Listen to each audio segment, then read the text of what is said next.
So meantime we have discussed what the equation, that is if px increases dx decreases, and if px decreases dx increases, and the effect on Sx, that is supply. If price increases, supply increases. If price decreases, supply decreases. You can observe the relations between what price and demand, that is negative, and if we talk about the relation between price and supply, that is positive. यही बेटा अभी तक मैंने आपको सिखाया है, but एक relation आज हम यहाँ पे और सीखने जा रहे हैं। अभी तक जो मैंने आपको बताया बेटा, that was the relation between price and demand only, ठीक है, लेकिन कभी मैंने ये नहीं कहा the relation between demand and price. Getting my point? Relation between price and demand is okay, but relation between demand and price ये हो जाता है बिल्कुल रिवर्स। वो क्या होगा बेटा? डिमांड और प्राइस का रिलेशन होता है पॉजिटिव। वो कैसे? If demand increases, recall the same things जो मैंने आपको कुछ टाइम पहले बताई है। If demand increases we have to increase the price as well. यही होगा ना, मैंने इसका ट्रीटमेंट आपको सिखाया था डीजी पे, कि जैसे ही किसी प्रोडक्ट की प्राइस एनहांस होती है, इंक्रीज होती है, डिमांड उसकी इंक्रीज हो जाती है। बट अगर डिमांड इसकी बहुत ज्यादा इंक्रीज होने लग जाती है, so at the time we have to increase the price as well to control the inflation situation and so on. If demand decreases, demand किसी प्रोडक्ट की रिड्यूस होती जा रही है, वो क्यों? क्योंकि प्राइस ज्यादा है, तो इसको कंट्रोल करने के लिए हम क्या करेंगे? प्राइस को भी रिड्यूस कर देंगे। That shows the positive relationship here. ठीक है बेटा, तो ये दोनों चीजें आपको क्लियर कर लेनी है। अब हम चलते बेटा कुछ और पॉइंट्स पे, जो कि होता है हमारा related to excess demand and excess supply क्या होता है। वैसे तो इसका मैं आपको एक ब्रीफ डिस्क्रिप्शन दे चुका हूं, लेकिन अब हम इसको एक बार ग्राफिकली समझ के देखते हैं कि क्या होता है एक्सेस डिमांड का मतलब। एक्सेस डिमांड और एक्सेस डिमांड को भी एक्सप्लेन करने से पहले मैं आपको एक बार फिर से थोड़ा सा रिव्यू देता हूं बेटा, एक मार्केट इक्विलिब्रियम के बारे में, जो कि हम यहां पे पढ़ रहे हैं कि क्या होता है मार्केट इक्विलिब्रियम। तो मैं आपको ऑलरेडी आपको बता चुका हूं that market equilibrium is a situation where both the market forces are equal. अब बोथ द मार्केट फोर्सेस कौन से होंगे बेटा? The one is demand and the another is supply. इन दोनों का इक्वल होना कंपल्सरी है, इन दोनों का इक्वल होना जरूरी होता है, तभी हम गेन कर पाते हैं। That is what market equilibrium situation. Clear? चलिए, मार्केट इक्विलिब्रियम में हमें क्या चाहिए बेटा? Demand is equals to supply, यही होना चाहिए। डिमांड को हम कह सकते हैं dx और सप्लाई को हम कह सकते हैं sx। इन दोनों का इक्वल होना जरूरी है, ये तो होगा हमारा मार्केट इक्विलिब्रियम। अच्छा, जब हमें मार्केट इक्विलिब्रियम गेन हो रहा है, जब हमें मार्केट इक्विलिब्रियम सिचुएशन गेन हो रही है, इस सिचुएशन में प्रोडक्ट की कितनी क्वांटिटी सेल एंड सप्लाई की गई है, तो वो हो जाती है हमारे लिए इक्विलिब्रियम क्वांटिटी। ठीक है बेटा, वो हो जाती है इक्विलिब्रियम क्वांटिटी। और जिस प्राइस पे हमें मार्केट इक्विलिब्रियम गेन हुआ है, वो प्राइस क्या हो जाती है? Equilibrium price. Are you getting what I'm saying? जिस प्राइस पे हमें इक्विलिब्रियम गेन हुआ है, सिचुएशन गेन हुई है, उस प्राइस को हम क्या देते हैं? Equilibrium price. Is it clear बेटा? ये सारी चीजें आपको क्लियर हो गई हैं। अब बात आती है बेटा डिमांड, एक्सेस डिमांड के बारे में। तो एक बार हम इसके ग्राफ को ड्रॉ करके देखते हैं, फिर इस ग्राफ से हम एक बार यहां पे इसको कंपेयर करके देखते हैं। Basically what I am saying that demand is equals to supply होना ही मार्केट इक्विलिब्रियम होता है। तो इसकी ग्राफिकल प्रेजेंटेशन भी कुछ ऐसी होनी चाहिए जहां पे कि दोनों ही चीजें एक दूसरे को इंटरसेक्ट करें। मैंने बताया था आपको बेटा कि ग्राफिकली ये दोनों ही चीजें एक दूसरे को इंटरसेक्ट करेंगी, दोनों के ग्राफ एक दूसरे को क्रॉस करते हुए आगे बढ़ेंगे। डिमांड का ग्राफ कैसा होता है बेटा? Always downward sloping. ठीक है, और सप्लाई कैसे होता है? Upward sloping. तो अब आप देखिए बेटा, इक्विलिब्रियम कहां गेन हो सकता है? इक्विलिब्रियम का मतलब बेटा फिर बता रहा हूं, where both the market forces are equal. This is demand, this one is DD and this one is SS curve. Clear? Intersection कहां है दोनों का? तो intersection हुआ इनका यहां पे। Clear? तो ये पर्टिकुलर पॉइंट क्या है हमारा? प्राइस OY किसको रिप्रेजेंट करता है? प्राइस को। और ये जो हमारा पॉइंट हो जाएगा OX, ये क्या होता है? क्वांटिटी को रेफर करता है। तो ये हो गया P और ये हो गया हमारा Q। तो देखिए बेटा आप, जब हमारे प्रोडक्ट की प्राइस ओपी है, at the time we are getting the quantity O Q, fine. तो अब देखिए ये जो है, ये तो क्या है हमारा इक्विलिब्रियम पॉइंट, जिसको कि मार्केट इक्विलिब्रियम कहते हैं। ये जो प्राइस है ओपी, ये हो जाएगी इक्विलिब्रियम प्राइस, क्योंकि इस प्राइस पे आके हमें क्या गेन हो रहा है, maximum satisfaction from both the sides, the one side is of buyer and the other is of seller. और जिस क्वांटिटी पे हमें इक्विलिब्रियम गेन हुआ है दैट इज ओ क्यू, तो ये क्वांटिटी हमारे लिए क्या हो जाएगी, इक्विलिब्रियम क्वांटिटी। तो all the three concepts I think अब आपको ग्राफिकली भी क्लियर हो गए होंगे। अब देखते हैं बेटा कि बाकी का जो गैप आ रहा है this one and this one, ये क्या सिचुएशंस है, इक्विलिब्रियम हमें सिर्फ यहीं पे क्यों गेन हुआ है। देखिए अगर डिमांड की बात करते बेटा, तो डिमांड का जो ग्राफ है वो कुछ इस तरह से ही ड्रॉ होता है। एक बार को आप सप्लाई को भूल जाइए, ठीक है। ये हो गया आपका डिमांड कर्व, जहां पे कि एक ही कर्व से आपके सारे स्लॉट्स शो हो जाएंगे। सप्लाई की बात करो तो सप्लाई में कर्व कैसे बनता है बेटा, स्ट्रेट होता है, यहां पे ये कैसा कर्व होता है इसका, पॉजिटिव। और पॉजिटिव कर्व कहां से आएगा, ये यहां से इस तरह से कुछ ड्रॉ होगा वो, दिस लाइक। अब आप थोड़ा सा इसको देखिए कंफ्यूज मत होना बेटा, मैं दोनों चीजों को एक्सप्लेन कर रहा हूं यहां पे कमांडली, सो पे योर मोर अटेंशन इनको समझने के लिए। देखिए बेटा इसके अंदर आपको दोनों ही ग्राफ दिख रहे हैं, डिमांड एंड सप्लाई। थोड़ा सा फोकस करके देखिए बेटा इस चीज को, प्रोडक्ट की प्राइस यहां है तो सप्लाई यहां है, प्रोडक्ट की प्राइस यहां पहुंचती है तो सप्लाई भी यहां आ जाती है। बट ये वाला पॉइंट हमारे लिए आइडल क्यों है बेटा, क्योंकि ये प्रोडक्ट की वो प्राइस है जिस प्राइस पे कोई भी सेलर अपने प्रोडक्ट को सेल करने के लिए एग्री हो गया है, और उसी प्रिवेलिंग प्राइस पे कोई भी बायर उस प्रोडक्ट को परचेज करने के लिए भी एग्री हो गया है। तो जहां पे दोनों का एग्रीमेंट हुआ, दोनों का जहां पे सेटिस्फैक्शन में गेन होता है, उस सेटिस्फैक्टरी पॉइंट को हम यहां पे क्या कह रहे हैं, दैट इज व्हाट, इक्विलिब्रियम। और वो कौन सा, मार्केट इक्विलिब्रियम, क्योंकि हम पूरे मार्केट की डिमांड एंड सप्लाई को यहां पे कंसीडर कर रहे हैं। अभी रिमेनिंग क्या है बेटा, ये ऊपर वाला पार्ट एंड नीचे वाला। तो इस ग्राफ को मैं फिर से ड्रॉ करता हूं, और यहां पे अब हम दो तरह के कॉन्सेप्ट्स को एक्सप्लेन करेंगे, the one is excess demand and another is excess supply.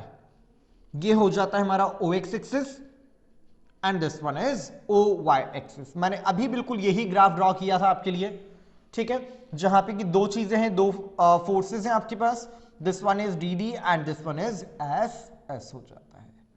Clear है बेटा, ये क्या है हमारा इक्विलिब्रियम पॉइंट, जहां पे कि ओपी प्राइस पे इसकी करस्पॉन्डिंग क्वांटिटी कितनी है, ओ क्यू पे हमें सेटिस्फैक्शन गेन होता है। अब एक बार बेटा इस चीज को फोकस कीजिएगा थोड़ा सा कि एक्सेस डिमांड का मतलब क्या होता है। एक्सेस डिमांड मैंने आपको बताया है, ये चीज ऑलरेडी मैं आपको बुक के अकॉर्डिंग भी बता चुका हूं कि एक्सेस डिमांड एक वो सिचुएशन होती है जहां पे कि डिमांड ज्यादा और सप्लाई कम हो। एक ऐसी सिचुएशन जहां पे प्रोडक्ट की डिमांड ज्यादा और सप्लाई कम हो। तो आप देख पा रहे बेटा यहां डिमांड कितनी एक्सेस होती जा रही है, हम सप्लाई सिर्फ यहां पे इतनी कर पा रहे हैं, लेकिन डिमांड एक्सेस होके यहां तक पहुंच रही है। और ये वाला पॉइंट कौन सा होगा, अप्रोक्सीमेटली ये दिस Q1, जितना कि हम सप्लाई नहीं कर पा रहे हैं, हमारी सप्लाई यहीं पे स्टॉप हो जाती है, ठीक है, लेकिन फिर भी ये चीज यहां तक इसको लेके जा रही है, दैट इज Q1।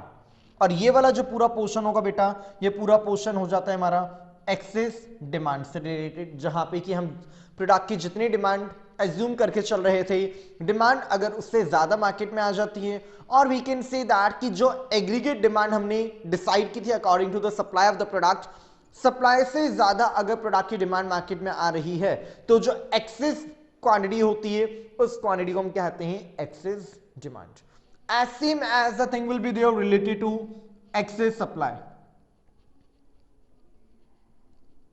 अब एक्सेस सप्लाई में क्या होगा बेटा, देखिए अब ये सप्लाई यहां तक जा रही है, ये आप सप्लाई का देखिए बेटा, ये सप्लाई यहां आगे तक जा रही है, जबकि डिमांड हमारी यहीं पे सेटिस्फाइड हो जाती है, ठीक है। इससे ज्यादा आगे जा रही है वाला हमारा जो कर्व है और एक्सटेंड हो रहा है, इसकी क्वांटिटी यहां तक हमें रिप्रेजेंट हो रही है। तो ये जो हमारा यहां पे ब्लैंक पार्ट है, this one is known as excess supply. ध्यान में बस आपको बस एक ही चीज रखनी बेटा कि एक्सेस का मतलब होता है समथिंग एक्स्ट्रा, जितनी डिमांड नहीं है उससे ज्यादा अगर प्रोडक्ट की सप्लाई मार्केट में कर दी जाए, या हम ये कह सकते हैं कि प्रोडक्ट की प्राइस जब इंक्रीज हो जाती है तो उसकी सप्लाई को इंक्रीज कर दिया जाता है।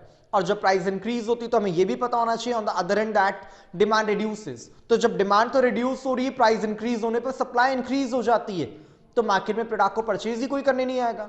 ये वो पॉइंट है जहां पे कि सेलर तो रेडी है अपने प्रोडक्ट को सेल करने के लिए, but buyers are not able, they are not ready to purchase the product at this particular price जहां पे कि इसको सेल करना चाहता है। ये कौन सी प्राइस पे सेल करना चाहता है इसको? At this level. ठीक है, जो सप्लायर है वो सप्लाई इस लेवल पे आके करना चाहता है, जो कि P से P1, और जो बायर यहां P पे सेटिस्फाइड हो रहा है, डू यू फील क्यों P1 तक पहुंचेगा? वो प्राइस इतनी ज्यादा क्यों देगा? हम भी नॉर्मली ये करते हैं ना, प्रोडक्ट की प्राइस जो हमें पता है कि एक रीजनेबल प्राइस है, प्रोडक्ट इतने में हमें मिल जाएगा, हम क्यों उस प्राइस को इतना हायर होने का वेट करेंगे और इतनी हायर प्राइस से प्रोडक्ट को परचेज करने जाएंगे? क्वाइट इम्पॉसिबल, ऐसा नहीं हो सकता है। तो ये एक सिचुएशन है और एक तरह से प्रैक्टिकल अप्रोच से बेटा ये, जहां पे कि मार्केट में हमें सिचुएशंस देखने को इजी गोइंग मिल सकती हैं। ठीक है, तो ये था बेटा हमारा एक्सेस डिमांड और एक्सेस सप्लाई वाला एक पार्ट इसी चैप्टर में से, जो कि हमें समझना जरूरी था। इसके बाद बेटा एक एडिशनल इंफॉर्मेशन दे देता हूं आपको। एक फर्म होती है इनवाइबल फर्म। इनवाइबल फर्म्स क्या होती हैं बेटा? ये फर्म्स कुछ ऐसी फर्म्स होती है, या फिर एक इनवाइबल मार्केट हम कह सकते हैं, इनवाइबल सिचुएशन कह सकते हैं। बेसिकली वो सिचुएशन, वो प्राइस, वो क्वांटिटी हम कह सकते हैं जहां पे कि या जिस पर्टिकुलर प्राइस पे कोई एक बायर किसी प्रोडक्ट को परचेज करने को रेडी नहीं होता है, और सप्लायर जिस प्राइस पे प्रोडक्ट को सेल करना चाह रहा है वो कर नहीं पा रहा। रीजन क्या है? क्योंकि कोई भी बायर उसको परचेज नहीं कर पा रहा है। रीजन क्या है? कई बार ऐसा होता है बेटा, कुछ ऐसे प्रोडक्ट्स जिनकी प्राइस बहुत ज्यादा इंक्रीज होती है, और प्राइस इंक्रीज होगी तो डेफिनेटली प्रॉफिट मैक्सिमाइजेशन होगा। प्रॉफिट मैक्सिमाइजेशन होगा तो सप्लायर प्रोडक्ट को सप्लाई ज्यादा करेगा, लेकिन वो इतनी ज्यादा प्राइस हाई नहीं कर पा रहे। रीजन क्या है? क्योंकि कोई भी बायर उस प्राइस पे उस प्रोडक्ट को परचेज नहीं कर पा रहा है। Apple iPhone we know below 1 lakh, 1.2 something like this, इतने तक मार्केट में सप्लाई हो रहा है। सपोज कीजिए कि अगर जो एप्पल आईफोन है उसकी प्राइस इंक्रीज होकर के हो जाती है 10 lakh rupees, do you feel कि आपको इसको परचेज करेगा? Only rare people. अगर हम पूरे वर्ल्ड की बात भी करें तो some of the celebrities only, you can say rich personalities, those who are there in the world, they will only go to purchase the same products. Otherwise आज हम देख रहे हैं ना कि काफी से लोग आईफोन्स यूज कर रहे हैं, वो इसको यूज नहीं करेंगे। 10 lakh rupees and 1 lakh rupees difference है बेटा बहुत ज्यादा इनके अंदर। ठीक है, तो nobody will purchase it। वो क्यों? क्योंकि प्राइस इतनी ज्यादा है। अब जब कोई भी बायर उस प्रोडक्ट को परचेज ही नहीं करना चाहता, परचेज कर ही नहीं पा रहा है due to the higher prices, तो सप्लायर भी क्या करेगा बेटा? उस पर्टिकुलर प्राइस पे प्रोडक्ट को सेल नहीं करना चाहेगा। रीजन आके एक ही जगह रुकेगा। वो क्यों? क्योंकि no one is ready to buy that product at that particular prevailing price. ठीक है, अब आ जाते बेटा हम हमारे इस चैप्टर के important and very next part पे। Just come on the page number 74, that is shift in demand and supply curve. जो सिचुएशन बेटा अभी हमने यहां पे ऑब्जर्व की है, और वो ऑब्जर्व सिचुएशन क्या है हमारी? This only. आपको बस इससे ध्यान रखना है बेटा पूरे चैप्टर में। ठीक है, डिमांड एंड सप्लाई जो इक्विलिब्रियम है। अब आता है shift in demand and supply, जिनको कि इंडिविजुअली अब हम डिस्कस करते हैं कि डिमांड और सप्लाई में शिफ्ट होने से हमारे इक्विलिब्रियम पॉइंट पे किस तरह से हमें कोई फैक्ट्स देखने को मिल सकते हैं। So again I will tell you that come on the page number 74 and 75, here you will find the differences. Alright, two situations under demand. तो सबसे पहले हम चलते हैं बेटा डिमांड शिफ्ट पे। Demand shift which can be of two types. Okay, मैं कई बार आपको बता चुका हूं कि जहां पे भी हमारे इकोनॉमिक्स में कोई चेंज टर्म आ जाता है, change, that change refers to increase and decrease. Shift में भी यही होगा बेटा। शिफ्ट दो तरह से हो सकता है, मे बी इंक्रीज और डिक्रीज, एक्सपेंशन एंड कंट्रैक्शन, दो तरह के शिफ्ट होंगे। तो यहां भी हम यही बात करेंगे इंक्रीज एंड डिक्रीज के बारे में। सपोज अगर एक कंडीशन हम लेते हैं that there is change in demand, demand में तो चेंज हो रहा है, चेंज मींस इंक्रीज डिक्रीज दोनों है, but supply is constant. Getting my point what I am saying? Supply is constant but there is shift और चेंज इन डिमांड। तो equilibrium point हमें कहां कब कैसे गेन हो सकता है। तो चलिए बेटा मैं यहां पे आपके लिए पहले एक इक्वेशन ड्रॉ करता हूं so that you will come to know it accordingly. Shift in demand में हम कंडीशन 1 लेते हैं, ठीक है, where dx increases and sx remains constant. Alright, demand increase होगा और सप्लाई कांस्टेंट है। पहले इस सिचुएशन को देखते हैं। मैं फिर से इस ग्राफ को यहां पे ड्रॉ कर रहा हूं because this is a ideal graph for this chapter. Okay, ये सिचुएशन गेन होनी चाहिए। But now it is talking about if demand increases and supply remains constant. अब डिमांड इंक्रीज कब हो सकती है, कब हो सकती है? Maybe when there is decrease in the price. यही होना चाहिए ना कि प्राइस डिक्रीज हो तो ही डिमांड इंक्रीज होगी, बाय लॉ तो यही हो सकता है। तो देखिए बेटा यहां ग्राफ आपको गिवन है इसका, here on the page number 75 you can see these two graphs। तो इसमें से ग्राफ मैं यहां पे पहले ड्रॉ कर रहा हूं बेटा, graph number 1। Again this is o x axis and this one is o y axis। okay, the condition is something like this, this is 1 2 and 3 and this will be joined here। okay, this is P2 and this is P0, this is Q0 Q2 and Q01। okay, this is the equilibrium point।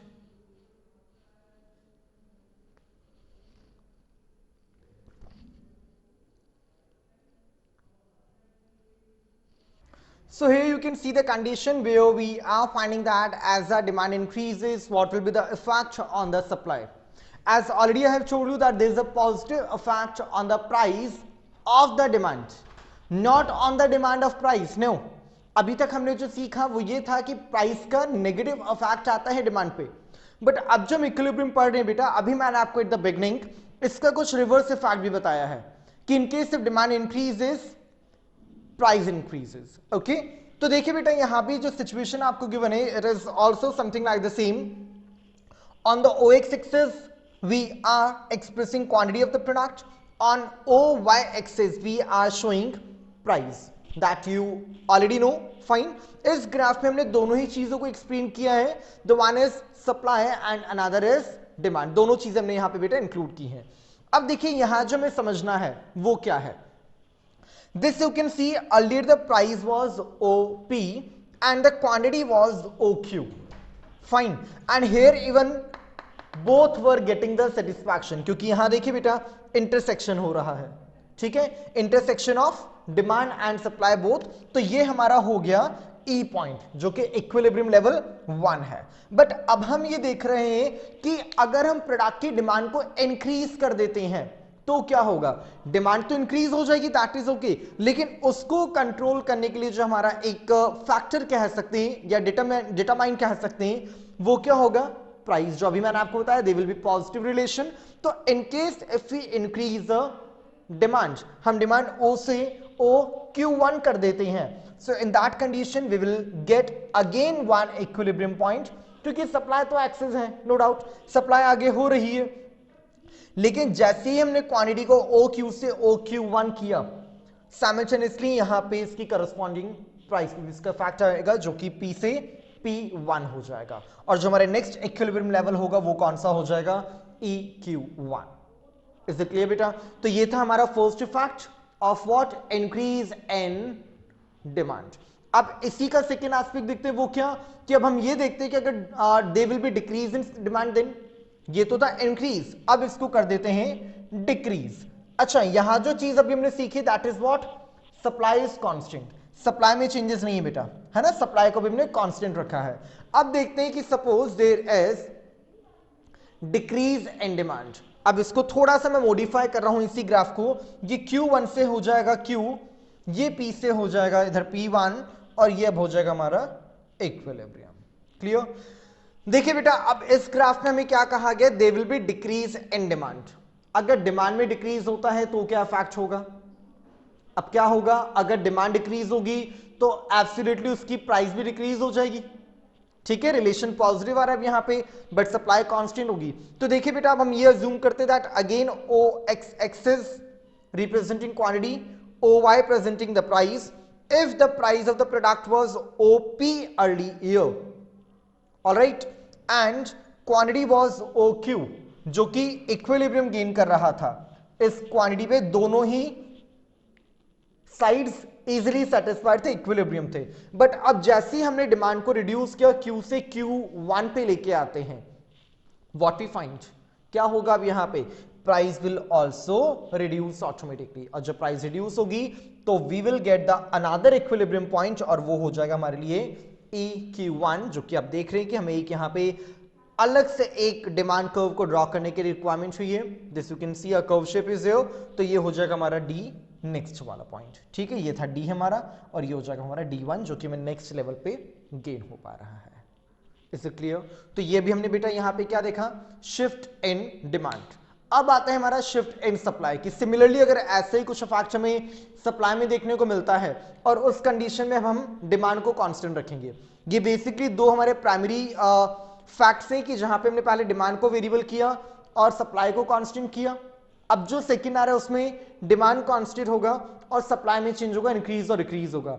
इसी के basis पे हमारे पास further कुछ और cases आएंगे जहां पे कि दोनों में इंक्रीज होगा, दोनों में ही डिक्रीज होगा, या ये हो सकता है कि एक फोर्स, मार्केट फोर्स जो एक है, मे बी डिमांड, वो इंक्रीज होगा तो सप्लाई डिक्रीज होगा एंड वाइस वर्सा।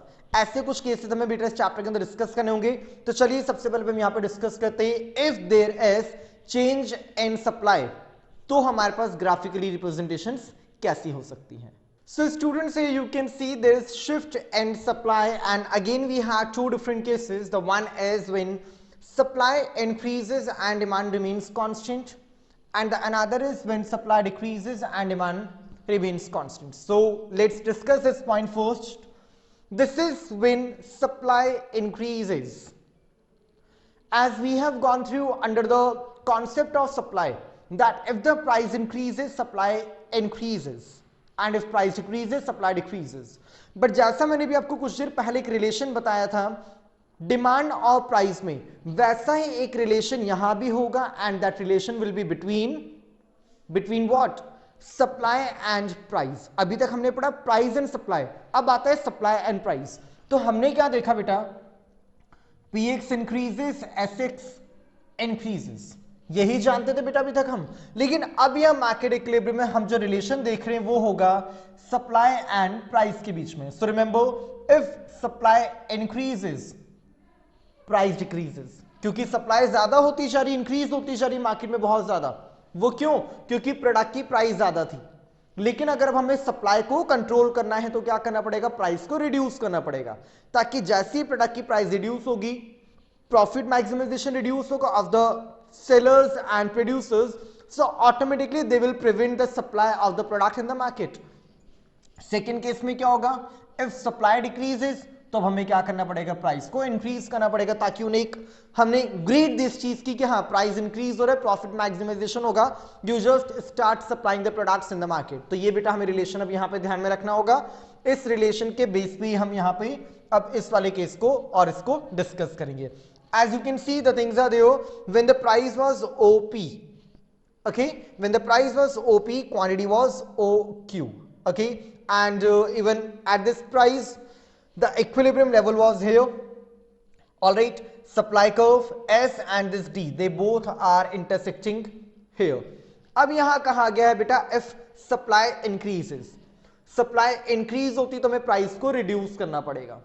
आप देख रहे हैं बेटा, price was OP, now it declined to OP1, price reduce होकर कहां आ गई है, OP1 पे आ गई है, और उसका फैक्ट हमें कहां देखने को मिल रहा है, दैट क्वांटिटी रिमेन्स OQ1, और यहां अब हमें गेन होगा इसका नेक्स्ट इंटरसेक्शन, क्योंकि सप्लाई इंक्रीज हुई है, सप्लाई OQ से OQ1 हो जाती है, but demand still remains the same, demand में हमने कोई चेंजेस नहीं किए हैं, ओनली प्राइस में यहां पे हमें वेरिएशन देखने को मिल रहा है, जो कि OP से अब कहां पे आ गई है, OP1 पे।